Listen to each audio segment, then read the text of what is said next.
If you're using an Android phone, after locking your phone, and you want to access this notification panel, you can do that. But the thing is, you need to enable one setting first, only then you can access it. In this video, we'll tell you how to enable that setting. For this, open the settings option. When you click on that, here you can see so many options. Here in my phone, you can see one option, notifications. Click on that. And according to brands, there will be some changes. I'm using a Poco branded phone. In Poco and Redmi branded phones, the settings look like this. If you're having any confusion, above you can see the search settings option. Here, search for notification or notifications. When you search for that, you can see this setting. Click on that. And when you click on that, here you can see the lock screen option. Click on lock screen. And when you click on that, here you can see open notification shade on lock screen.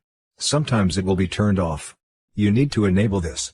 After this, even if you lock your phone, you can access this notification panel. So this way you can easily set it up. Hope this video was helpful for you. If you find it helpful, consider subscribing.